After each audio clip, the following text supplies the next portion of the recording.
Namaste friends, I will continue with discussion on few more dampers. Damper design is being improved continuously. Shim or disc valve has been replaced by spool valve. Being electronically controlled, these are highly accurate and have longer life. Dynamic suspension spool valve. It is abbreviated as DSSV. It regulates flow of oil through precisely designed ports. These ports combine with configuration of other components of valve. Therefore, valve provides optimum damping force according to requirement. Spool valve has a cylindrical sleeve that is spring loaded. Referring to diagram showing sectioned view, spool valve moves inside cylinder with the help of rod. Bump stroke talked about earlier is termed as compression stroke in damper working. Oil flows through passages in it. Inside valve there are two cylindrical sleeves. These have pre-loaded coil springs. Coil springs have been shown in brown color so that these can be distinguished. Cylindrical sleeve on lower side has a passage that transfers oil from bottom to top. Oil flow has been shown with arrows in red color.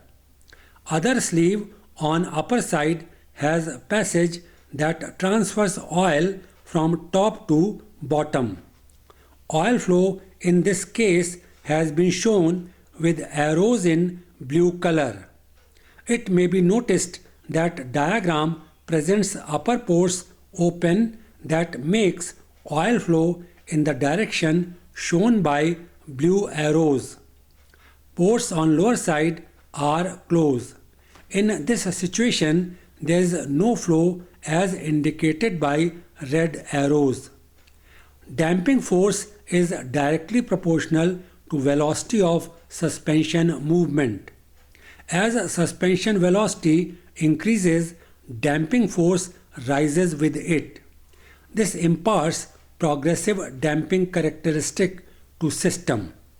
In another situation, damping force rises rapidly in initial stage of suspension velocity and then stabilizes considerably.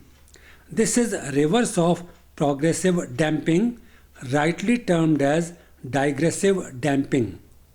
Preloading of coil springs and properly designed passages facilitate linear, progressive and digressive damping. System uses electronically controlled unit and is software supported. This enables damper with this valve to provide damping effect with accurate variation as per road surface requirements. Damping curves. As already mentioned, it is possible to have linear, progressive and digressive damping. Damping curves present these graphically. Referring to graphical representation that presents damping curves.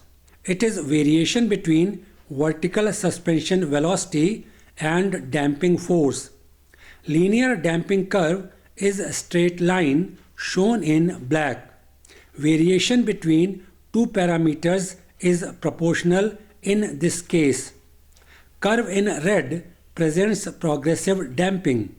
Increase in damping force is low in initial range of vertical suspension velocity. It changes rapidly in later part as may be noticed. Third curve in blue represents digressive damping. Here in the beginning, damping force increases rapidly. In bigger range of vertical suspension velocity, its increase is low as indicated in curve. It may be noticed that there is a large gap between red and blue curve in middle range of vertical suspension velocity. This indicates variation in damping force required. Characteristics of spool valve make possible to take up this variation in damping force. Spool valve damper. It uses spool valve for controlling flow of oil. It is better than conventional damper. As already known, spool valve has flow of oil through cylinder sleeves with preloaded coil springs. There are two such sleeves. One sleeve acts during compression and other sleeve acts during rebound stroke. It has remaining components similar to that in other damper.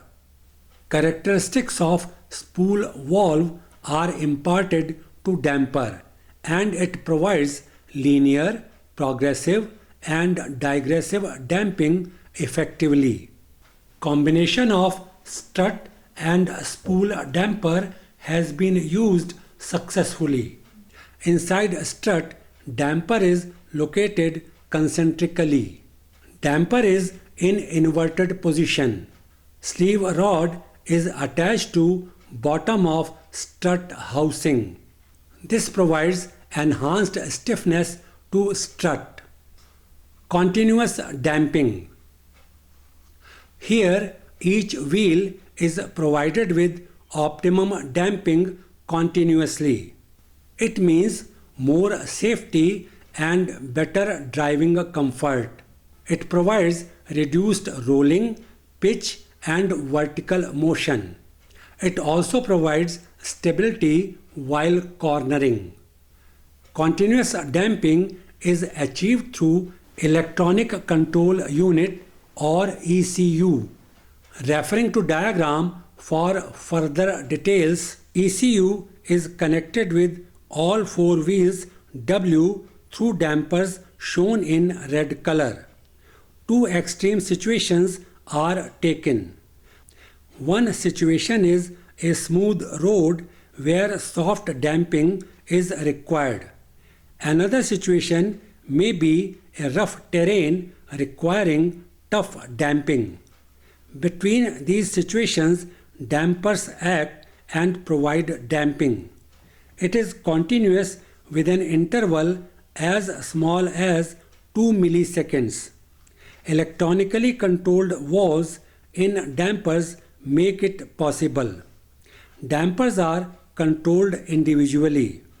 Apart from dampers, system has body position sensor shown in black color on left top side of diagram. It collects data related with body position of vehicle. There are wheel and body position sensors, 2 in number, on rear side shown in blue color.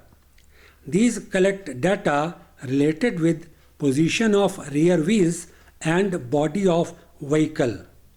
All sensors are connected with ECU. Data regarding wheel and body position of vehicle is fed to ECU continuously. It is processed and ideal damping is provided to each wheel. Care is also taken that optimum damping is provided during compression and rebound. Electronically controlled suspension. These systems adapt suspension in an automobile according to driving conditions. These take into account speed, acceleration, stopping requirements, cornering, and road surface conditions. It is possible to change basic driving characteristics from soft smooth drive to hard tough drive. This change can happen continuously and at quick pace. It is also possible to have manual selection between soft smooth drive and hard tough drive just by pushing a button. These systems use a device known as accelerometer. This device measures movement of car body. It also measures vertical movement of front wheels. Alternatively, position sensors are used. These are so sensitive that they can measure distance between wheel and body accurately and quickly. Sensors are also used to measure pitch of car. Pitch of car is movement of weight from one end of vehicle to other end. When brakes are applied, front end of car moves downwards and rear end is lifted up. Similarly, when car accelerates, its front end lifts and rear end drops. System helps in controlling pitch while applying brakes or accelerating. In cars with air suspension, volume of air in airbag is controlled. In cars using damper with oil as working medium, valves control oil flow electronically. Some cars have front camera. This provides information about road condition continuously. System acts accordingly if a bump or pothole is noticed. Simultaneous processing of input from camera and swift adjustment in suspension requires high-end technology which is costly. There are two variants of electronically controlled suspension. These are adaptive electronically controlled suspension and active electronically controlled suspension. Adaptive electronically controlled suspension. In these systems, dampers and their performance is controlled. These adjust as per road requirements and a smooth ride is provided. It uses solenoid valve that is connected to electronic control unit or ECU. ECU monitors road conditions. Amount of oil supplied to damper is controlled by opening and closing of valves in damper. In electromagnetic damper, flow of oil is adjusted through electric current supplied. It is possible to operate dampers individually and according to requirement. Active electronically controlled suspension. These systems can alter the height of vehicle according to road condition. In hydraulically operated systems, sensors provide input and supply of fluid is controlled accordingly. This regulates height of vehicle and stiffness of suspension. Electromagnetic systems have electric motor to adjust height of vehicle. These respond quickly and require less power as compared to hydraulically operated systems. Electronically controlled damper. Here, electronically controlled spool valve is provided. It allows flow of oil precisely as per damping requirements. As explained earlier, it has compression and rebound sleeve. Referring to diagram that presents a twin tube electronically controlled damper. Diagram on left presents compression stroke, whereas diagram on right presents rebound stroke. Piston P and foot valve F have holes that provide passages. These form two concentric circles.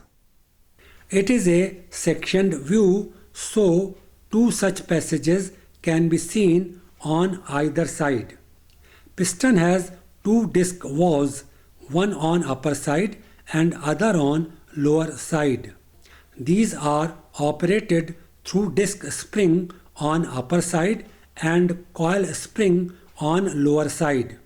Similar valves are provided in foot valve F. Here, disc springs on both sides operate these valves. Spool valve SV is located in uppermost portion of inner tube I as shown. It has compression sleeve C and rebound sleeve R. These sleeves have passages designed to allow flow of precise amount of oil. Space S between inner tube I and outer tube O accommodates nitrogen gas and oil that spills over from inner tube. During a compression stroke, piston P moves downwards as indicated by arrow in black color. In piston, oil flows in upward direction from inner set of passages as indicated by arrows in red color. Excessive oil flows through outer set of passages in foot valve and goes to space between inner and outer tube as shown by red arrows. Compression sleeve C controls the oil flow precisely. Nitrogen gas is compressed. During rebound stroke, piston moves upwards as shown in diagram on right. Direction of oil flow through piston and foot valve is shown in a diagram with arrows in red color. Nitrogen gas expands here. Flow of oil provides desired damping force. Spool valve is electronically controlled as already mentioned. Energy regenerative damper. This is an electromagnetic energy harvesting damper. It is based on concept of mechanical motion rectifier. It converts up and down movement of piston in damper into unidirectional rotary motion. This rotary motion is imparted to generator that produces electricity. Pair of bevel gears are used to convert up and down movement of piston into unidirectional rotary motion. Motion ratio. All terrain vehicles or ATVs are required to move in different terrains ranging from a smooth road to uneven hilly region. This demands optimum suspension design. Factors that need be considered include damping ratio. It is a measure describing how rapidly oscillations decay from one bounce to next. Its value ranges between 0 and more than 1. 0 indicates no damping. Less than 1 indicates under damping. 1 indicates critical damping.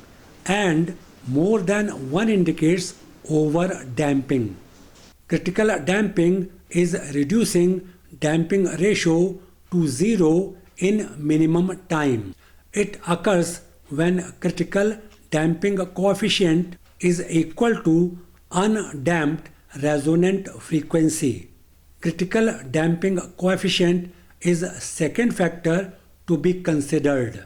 Other factors that need consideration are wheel travel, up and down movement of bumper, strength of suspension system, weight of damper, and motion ratio.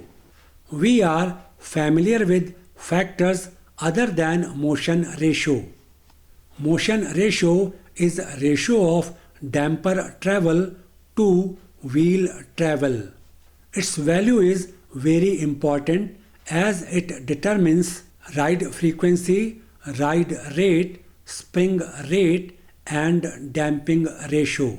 Yet another parameter determined by motion ratio is wheel rate. Wheel rate is a measure of effective stiffness of suspension system at center of wheel. It is expressed in Newton per meter. Primary contributor to wheel rate is suspension spring. Higher value of motion ratio is opted to achieve 1. Lower spring rate. It helps in reducing weight and cost. 2. Compact design. 3. Quick damping response and better performance at high speed. 4. Reduced damping force that makes possible using a small piston. 5. Lower stress induced in damper mountings. However, higher motion ratio requires damper with longer stroke. This makes damper long and causes higher bending moment on piston rod. To withstand higher bending moment, diameter of piston rod is required to be increased. This in turn requires increase in piston size. Design engineer has to optimize these parameters. Optimum value of motion ratio is adopted to get most suitable suspension system for ATVs. I conclude here with this discussion on suspension systems and dampers also concludes. Thanks for watching.